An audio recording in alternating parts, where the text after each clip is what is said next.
Hey, I'm Mike with H2 Wargames, and welcome to the Gnarlwood, where every ruined altar and broken blade tells a story. This is Warcry, fast, brutal, cinematic skirmish warfare in the Mortal Realms. And if you've been wondering how to play or just want to brush up on the basics, you're in the right place.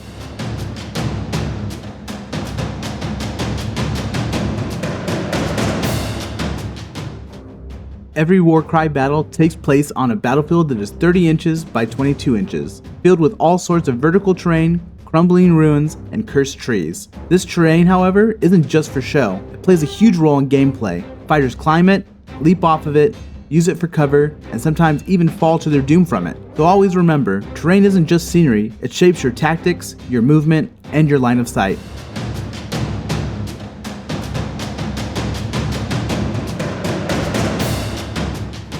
To play Warcry, you only need a few things: some 6-sided dice, tape measure marked in inches, and your warband ready to fight. Optionally, though recommended, a handful of tokens to keep track of damage, action, and objectives, but more on that in a bit.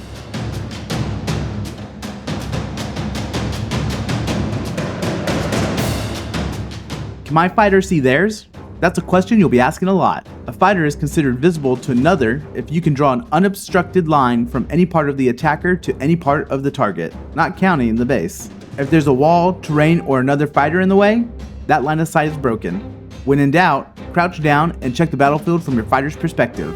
It's the best way to see what they see.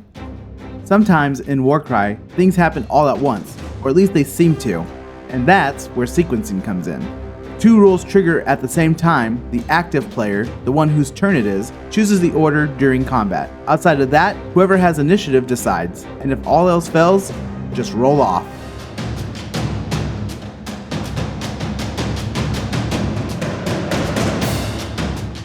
Each fighter in Warcry is defined by their profile, a unique combination of stats, symbols, and weapons. We will use this Splintered Fang Pureblood to learn how to read one. This top left symbol is the faction rune mark. This tells you what faction the fighter belongs to. All fighters in your warband will share the same one.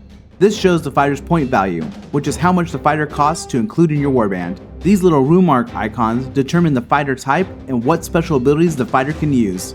Then you have your core stats. Movement determines how far the fighter can move in inches during a single action. Toughness is used to resist incoming attacks, and wounds reflects how much damage a fighter can take before they're taken down. Then there's weapon profiles that tell you how the fighter fights. Range is the weapon's reach. Attacks is how many dice you roll. Strength compares against the target's toughness to determine hit chances. And then finally, the weapon's damage. The first number is for normal hits, and the second for critical hits, which are rolls of a 6. Some fighters have multiple weapon profiles, giving them flexibility for different threats and ranges, like shown here on the Serpent Collar. Additionally, some ranged weapons have a minimum and maximum range, like 6 through 20 inches on this long strike raptor, meaning they can't be used up close.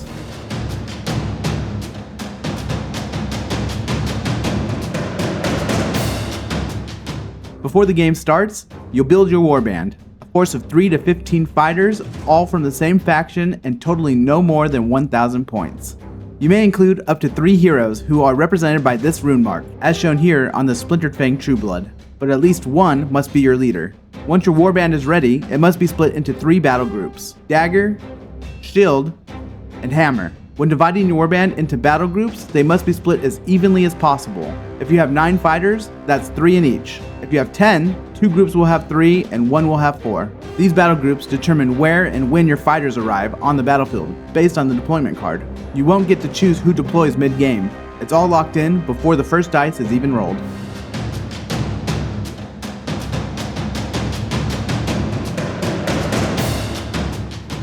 To keep things flowing, Warcry uses tokens. Activation tokens are placed when a fighter has finished both their activations, meaning they're done for the round. Wait tokens are used when a fighter uses a wait action to pause, giving you the option to activate them again later in the round, with 1 activation remaining. Damage tokens are used to track wounds, though many players just use dice for this, which are faster and cleaner.